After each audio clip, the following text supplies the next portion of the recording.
Indian premier লিগের এবারের আসরের প্রথম কোয়ালিফাই ম্যাচে সানরাইজার্স হায়দ্রাবাদকে ৮ উইকেটে হারিয়ে ফাইনালে উঠল কলকাতা নাইট রাইডার্স। এই নিয়ে চতুর্থবারের মতো আইপিএলের ফাইনালে উঠল শাহরুখ খানের দল। মঙ্গলবার ২১ মে আহমেদাবাদের নরেন্দ্র মোদী স্টেডিয়ামে হায়দ্রাবাদের দেয়া ১৬০ রানের টার্গেটে ব্যাট করতে নেমে ৩৮ বল হাতে রেখেই জয়ের বন্দরে পৌঁছে যায় কলকাতা নাইট রাইডার্স।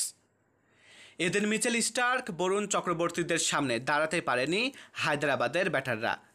প্রথমে ব্যাটিংয়ে নেমে ইনিংসের দ্বিতীয় বলে ট্রাভিস হেডকে বোল্ড করেন স্টার্ক। কোনো রান না করে স্বদেশির বলে সাজঘরে ফেরেন হেড। হায়দ্রাবাদের আরেক পাওয়ার হিটার ওপেনার অভিষেক শর্মাকে ফেরান বৈভব অরোরা। ৪ বলে ৩ রান করে আন্দ্রে রাসেলের তালুবন্দী হন অভিষেক। ১৩ রানে ২ ওপেনারকে হারিয়ে ধাক্কা খায় হায়দ্রাবাদ।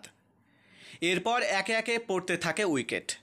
হায়দ্রাবাদের ব্যাটাররা জ্বলে ওঠার চেষ্টা করলেও মিচেল স্টার্ক ও বরুণ চক্রবর্তীর বোলিং তোপে তা পেরে ওঠেনি। এদিন লড়াইটা ছিল হায়দ্রাবাদের ব্যাটিংয়ের সঙ্গে কলকাতার বোলিংয়ের। এদিকে কলকাতার ব্যাটাররা রান তাড়া করতে নেমে খেলেছেন ঝড়ো ইনিংস। হায়দ্রাবাদকে হারিয়েছেন ৮ উইকেটে। এ হারে অবশ্য ফাইনালে ওঠার স্বপ্ন একেবারে বিলীন হয়ে যায়নি হায়দ্রাবাদেরও।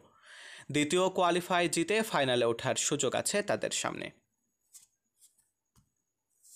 মারুফ হাসান বিশাল, বাংলা ১০।